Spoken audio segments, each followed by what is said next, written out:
कल्पान्तकालवचना विषया गुरूणां लोकोत्तराखिलगुणस्तवनं प्रशंसा स्वामी नमोस्तु शिरसा मनसा वचोभि जिया चिरं विमलसागरसूरिवर्यं जिया चिरं विमलसागरसूरिवर्यं। बोलो देवादिदेव गजराट श्री आदिनाथ भगवान की। बोलो देवादिदेव गजराट श्री शांतिनाथ भगवान की। बोलो देवादिदेव गजराट श्री पारसनाथ भगवान की। बोलो देवादिदेव गजराट श्री महावीर भगवान की।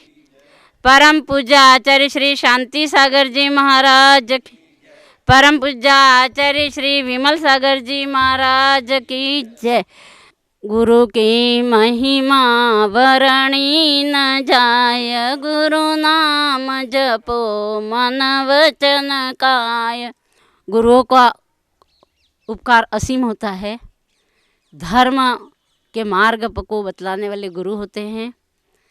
गुरु धर्म एक ऐसी वस्तु है जो धर्म की प्रयोगशाला में जो प्रवेश करता है वह शांति का अनुभव करता है।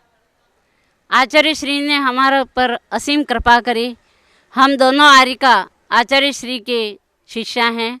उन्होंने हमें मार्गदर्शन दिया। सबसे प्रथम उनसे बागीदोरा में 5 साल का ब्रह्मचर्य व्रत लिया था। उसके पश्चात हमने सम्य शिखर जी पर आचार्य शांति सागर जी की समाधि दिवस पर आचार्य श्री ने कहा कि श्रीफल लेकर आओ बेटा। तुम्हें श्रीफल लेके गई और उन्होंने 2 प्रतिमा का व्रत दिया और आजीवन ब्रह्मचर्य व्रत दिया। उसके पश्चात सन 94 में अक्टूबर 94 में 24 अक्टूबर को हम दोनों आर्यिकाओं को आचार्य श्री ने सम्य शिखर जी में दीक्षा दी और असीम उपकार किया। ऐसे गुरुओं का उपकार जन्म जन्मांतर तक भी नहीं भूल सकते। आचार्य श्री के उद्गार भी अनेक हैं, अनेक उद्गार हैं। हम उसके लिए शॉर्ट में थोड़ा बता रही हूँ मैं। आचार्य श्री जब कुसुम्बा में गए थे तब एक हरिजन रास्ते में झाड़ू निकाल रहा था। तब वो बोला कि मैं बहुत दुखी हूँ, गुरुदेव मेरे पर कृपा कर दीजिए। आचार्य श्री ने कहा क्या क्या तेरे पर कष्ट है, तू जा आगे जाके तू एक सरपंच बनेगा, ऐसा गुरु ने कहा और वो सरपंच बना। उसके पश्चात आचार्य श्री ने सर्वप्रथम वहाँ गुन्नौर में चातुर्मास किया था। तो गुन्नौर में एक आर्यिका श्री की साड़ी फट गई थी। तो श्रावक को कहा कि तेरे दुकान से एक साड़ी लेके आया। तो उसने कहा कि आचार्य श्री मैं मंगा दूंगा, मेरी दुकान पर साड़ी नहीं है। आचार्य श्री ने कहा कैसे नहीं है, तू 3रे नंबर के खाने में देख ले, तेरे दुकान पर साड़ी पड़ी हुई है। आज वो आश्चर्य में पड़ गया कि मेरे दुकान पर साड़ी, कपड़े की दुकान का मैं व्यापार करता हूँ और मुझे मालूम है कि मेरी दुकान पे नहीं है। फिर भी आचार्य श्री ने जैसे ही कहा जाके देखा तो पूरा थान पड़ा हुआ था सफ़ेद साड़ी का। आर्यिका श्री को आचार्य श्री को ला के दिया और आर्यिका माता जी को साड़ी दी। आचार्य श्री के लोहारिया में जब चातुर्मास हुआ तो एक व्यक्ति बोले कि आचार्य श्री हमारे पुत्र रत्न नहीं है। आचार्य श्री ने कहा तुम्हारे बीच के कमरे में बहुत सारे बाल भरे हुए हैं, उस बालों को निकालो, तुम्हारे पुत्र रत्न होगा। उसके पश्चात 3 पुत्र रत्न हुए उनके। इसी प्रकार आचार्य के अनेक उद्गारे। एक व्यक्ति बीमार था, आचार्य श्री ने कहा जा तुम मेरा आशीर्वाद है, तुम बिल्कुल ठीक हो जाओगे। अनेक जीवों का उन्होंने उपकार किया, हमारे पर भी असीम उपकार किया। और आचार्य श्री ने कहा तुम्हारा इसी साल योग है दीक्षा का, नहीं तो जीवन में कभी दीक्षा नहीं होगी। आचार्य श्री को हमने कहा कि हम तो 25 साल तक आचार्य शांति सागर जी की परंपरा में वर्धमान सागर जी के श्री चरणों में हैं और वहाँ से हम केवल दर्शन करने के लिए आए हैं। आचार्य श्री ने कहा कि मैं इसी साल योग है, वो देते हो तो वहाँ ले लो, नहीं तो मेरे पास आ जाना और दीक्षा मेरे पास लेना। तो इस प्रकार आचार्य श्री ने हमें दोनों आर्यिकाओं को दीक्षा दी और हमारा उपकार किया। ये असीम, उनको छोटा बड़ा कुछ भी नहीं। एक शुल्लक जी भी होते हैं, इतना वात्सल्य उनके जीवन में कि एक छोटे शुल्लक जी भी कहीं से विहार करते हुए आ रहे हो तो आचार्य श्री उनको भी लेने जाते। इतने उनके नम्रता, उनकी वात्सल्यता, उनके परोपकार, उनके अनंत उपकार हैं। ऐसे आचार्य शिव के उपकार हम जीवन में कभी भूल नहीं सकते। ऐसे आचार्य का जीवन तो उनके समाधि होने पर भी वो हमारे लिए जीवंत हैं। गुरु का नाम लेते ही हमारे मन में अनेक प्रकार के ऐसा आत्म शांति प्राप्त होती है। इस प्रकार आचार्य श्री के अनंत उपकार हैं। अनेक जीवों को, भारत में अनेक जीवों का उपकार किया है और उन्होंने अपने जीवन में 144 दीक्षाएं दी थी और अनेक नई बहुत उपवास किए। उन्होंने बहुत वर्षों तक अन्न ग्रहण नहीं किया था। ऐसे आचार्य श्री का दिसंबर 94 में उनका समाधि हुई। ऐसे आचार्य के अनंत उपकार हैं। बोलो 1008 श्री आदिनाथ भगवान की। जब आचार्य श्री विराजमान थे तब 22 तारीख को परिक्रमा में आचार्य श्री पधार रहे थे तो मैंने निवेदन किया कि आचार्य श्री मैं भी आपके साथ परिक्रमा में चलूँगी। आचार्य श्री ने कहा बेटा मैं 29 तारीख को फिर से विहार जाऊंगा तब तुमको लेकर जाऊंगा। फिर मैं थोड़ी सी आगे बढ़ी, आचार्य श्री ने पुनः मुझे बुलाया और कहा नहीं बेटा मेरे साथ ही कल चलो, तुम मेरे साथ ही चलना और डोली ले लेना। मैंने कहा कि मैं आचार्य श्री मैं पैदल चलूँगी, मैं डोली नहीं चाहिए। नहीं बेटा तुम कमज़ोर हो, तुम पैदल नहीं चल पाओगे, भले मत बैठना लेकिन डोली ज़रूर लेना। आचार्य श्री ने 22 तारीख को हमें परिक्रमा में साथ ले गए और 29 तारीख को उनको मालूम पड़ गई, पता नहीं, उन्होंने 29 तारीख के लिए फिर से परिक्रमा में जाना था। 29 तारीख को ही वो परलोक प्रयाण कर गए। उनको ज्ञात हो गया, मुझे तो पहले कहा कि आपको मैं 29 तारीख को ले जाऊंगा। ऐसे आचार्य श्री एक बार कैलाशमती माता जी रात में आचार्य श्री ने लिखने को दिया था कि ये जो मैं दे रहा हूँ वो लिख के लाना। तो रात में 10-11 बजे लिख रही थी। वहाँ से आचार्य श्री ने वहाँ से लघु शंका के लिए पधारे तो देख लिया आचार्य ने खिड़की में कि ये तो अभी रात पर तक लिख रही हैं। सुबह आचार्य श्री ने कहा बेटा मैंने अभी कभी लिखने को थोड़ी कहा था, तुम तो 11 बजे तक लिख रही थी और इतना परिश्रम कर रही हो। ऐसे आचार्य श्री हमारे अनेक उपकार हैं। आचार्य श्री ने जब हम दीक्षा के लिए गए थे तो हमने कहा कि हम तो आचार्य शांति सागर जी की परंपरा में 25 साल हो गए, दीक्षा हम वहीं लेंगे। आचार्य श्री ने कहा बेटा मैं भी आचार्य शांति सागर जी का हूँ, मैंने यज्ञोपवीत भी उनसे ही लिया और मैंने शूद्र जल के त्याग भी आचार्य शांति सागर जी से लिया है और मैं दीक्षा लेने के लिए भी आचार्य श्री शांति सागर जी के श्री चरणों में गया था। लेकिन आचार्य श्री शांति सागर जी महाराज ने मुझे कहा बेटा मेरी बात मानते हो तो आचार्य महावीर कीर्ति महाराज जी से तुम दीक्षा ले लो। तो फिर आचार्य महावीर कीर्ति जी महाराज से मैंने दीक्षा ली। बेटा कोई भी आप किसी भी प्रकार का कोई विकल्प नहीं करो, दीक्षा मैं दे रहा हूँ आपको। मेरे जीवन में मैंने बहुत दीक्षाएं दी लेकिन आप दोनों को जो दीक्षा दे रहा हूँ मेरे जीवन की पहली दीक्षा है। ऐसा आचार्य श्री ने हमको कहा और हमें कुछ इच्छा कम थी फिर भी आचार्य श्री का इतना अनंत उपकार था। आचार्य श्री ने हमारे पर उपकार करके जब हम दीक्षा लेने को श्रीफल चढ़ाने गए उसी टाइम आचार्य हमने कहा कि हम बांसवाड़ा आचार्य श्रीफल चढ़ा के वहाँ जाए। आचार्य श्री ने कहा कि तुम पहले गिरनार जी जाना और ये आचार्य श्री विराग सागर जी के चरणों में जाना बीना बारा में और उसके बाद घर पे जाना। तो हमने कहा कि आचार्य श्री हम पंचमी 10 लक्षण की पंचमी को हम गिरनार पहुँचेंगे, उस समय पानी बस बरसेगा, हम कैसे चढ़ेंगे। आचार्य श्री ने कहा जाओ तुम जिस दिन भी पहाड़ पर चढ़ोगे उस दिन पानी नहीं बरसेगा, तुम्हारी यात्रा बहुत अच्छी होगी। ऐसा आचार्य श्री ने हमको आशीर्वाद दे के भेजा। हमारी यात्रा बहुत अच्छी हुई और आचार्य श्री ने हमारा अनंत उपकार किया। ऐसे आचार्य श्री का उपकार हम अपने जीवन में नहीं भूल सकते। बोलो 108 श्री आचार्य श्री विमल सागर जी महाराज की। जैन धर्म की पुण्यधरा श्री सम्मेशिखर जी, जहाँ पे आचार्य श्री विमल सागर महाराज जी की 25वीं पुण्यतिथि मनाई जा 28, 29 और 30 दिसंबर 2019 को मनाई जा रही है। सभी दिगंबर वासियों जैन वासियों को सादर आमंत्रित करते हुए भरा हर्ष हो रहा है। उसी श्रृंखला में आचार्य श्री की जहाँ जहाँ चातुर्मास हुए, जहाँ जहाँ उनके चरण की रज पड़ी, उस पावन धरा पर योगायोग से पारस चैनल द्वारा सोलापुर नगरी में उस श्रृंखला में आगे निकलते हुए सोलापुर नगरी में पूरी टीम यहाँ पर आ गई। आचार्य श्री विमल सागर महाराज जी की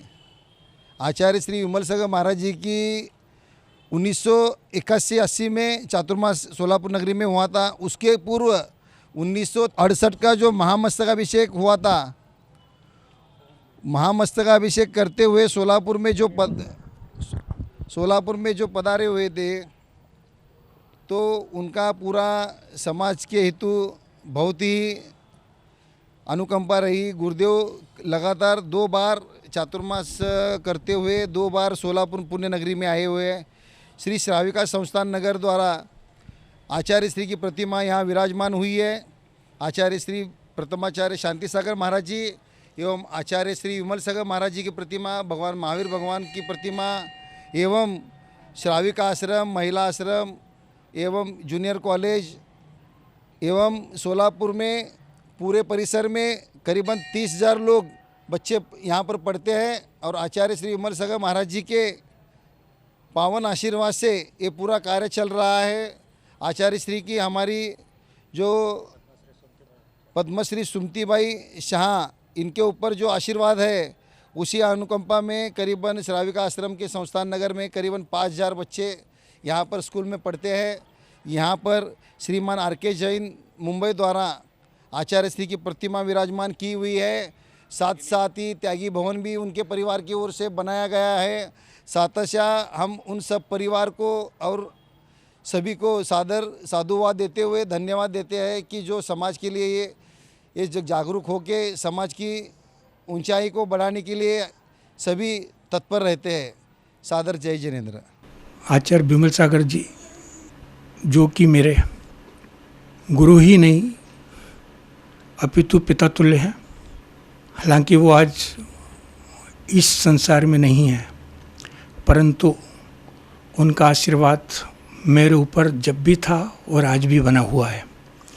सर्वप्रथम मेरा गुरुदेव के दर्शन सन 1963 में जब वो ग्वालियर में पधारे थे, उस समय से मेरा लगाव उनके साथ शुरू हुआ। मेरे को आज भी याद है कि जब वो ग्वालियर पधारे थे, उस समय उनके साथ में तपस्वी सम्राट आचार्य सन्मति सागर जी, गणनी आर्यिका विजयमती माता जी, संघ सहित करीब 36 पीछियाँ ग्वालियर आई थीं। और उस समय ये लगता था कि इतने छोटे छोटे साधुओं को गुरुदेव ने दीक्षा दे दी, ये कैसे अपना कल्याण कर पाएंगे। लेकिन आज उन्हीं के द्वारा बताए हुए मार्ग पर वो लोग चलकर आज चरम सीमा पर पहुँचे और उन्हें अपनी ख्यातियाँ प्राप्त की। मेरा भी सौभाग्य है कि मुझे परम पूज्य सन्मार्ग दिवाकर आचार्य श्री 108 विमल सागर जी महाराज का असीम स्नेह और आशीर्वाद प्राप्त हुआ। सन 63 के बाद सन 78 में परम पूज्य गुरुदेव का चातुर्मास कराने का सौभाग्य सोनागिरी क्षेत्र को में प्राप्त हुआ, जिसमें मेरा एवं मेरे साथी श्री नेमीचंद जी लोहाड़िया का असीम सहयोग रहा। 78 के चतुर्मास में कुछ घटनाएं ऐसी घटी कि जो यहाँ पे बताना बहुत आवश्यक है। उस समय पहाड़ पर नंग अनंग कुमारों की मूर्तियाँ नहीं थीं। पूज्य गुरुदेव के मन में एक दिन ख्याल आया और वो मेरे से बोले कि चल अपन पहाड़ के बाबा के दर्शन करके आते हैं। मैंने गुरुदेव से कहा, गुरुदेव आपने आहार कर लिया है, मैंने अभी कुछ भी नहीं खाया है। तो बोले कोई बात नहीं, अपन 5 मिनट में लौट के आ जाएंगे।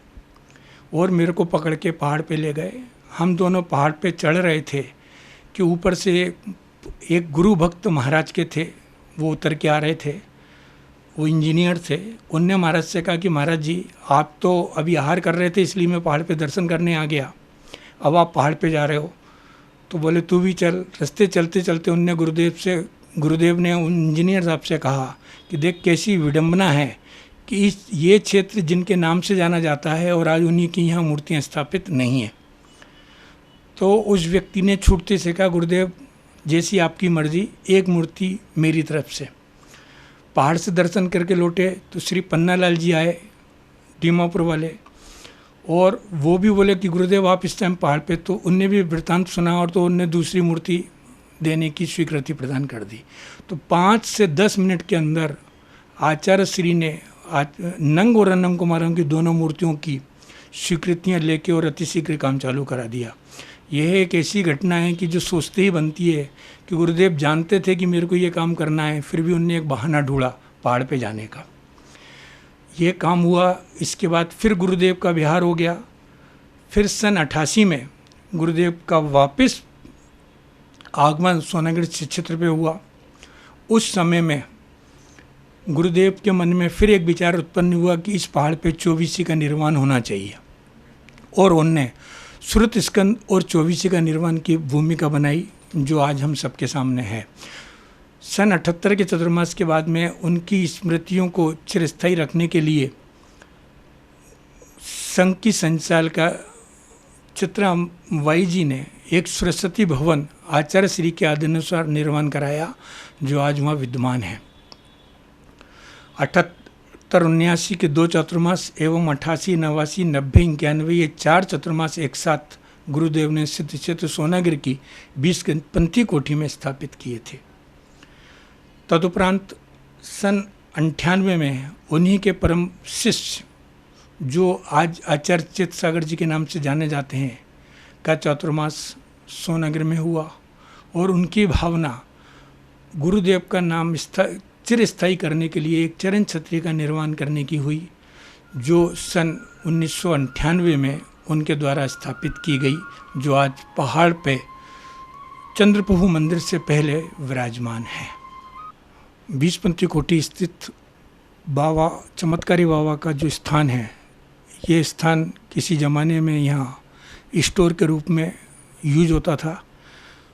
इसको और इसके प्रभाव को उजागर करने का काम भी परम पूज्य वात्सल रत्नाकर आचार्य श्री विमल सागर जी द्वारा ही किया गया है, और उन्हीं के द्वारा ये मान्यता दी गई कि जो व्यक्ति यहाँ जो मांगेगा उसको वो प्राप्त होगा। और उसी का चमत्कार है कि मंदिर अपने विशेष रूप में आज हम सबके सामने स्थित है। परम पूज्य आचार्य श्री की स्मृति को और उनके प्रभाव को, जो आज भी विद्यमान है, स्थायी रखने के लिए आचार्य श्री की एक प्रतिमा आचार्य श्री के शताब्दी वर्ष पर 20 पंथी कोठी के सरस्वती भवन में स्थापित की गई है, जो कि बहुत ही मनोज्ञ है। एवं अगर इसके सामने बैठ के जो भी हम मांगना चाहते हैं वह हमें प्राप्त होता है। ऐसा चमत्कार आज भी गुरुदेव के ना होने पर भी उनके और उनकी मूर्तियों में विद्यमान है। यही मैं आप सबसे कहना चाहता हूँ। जय जिनेंद्र।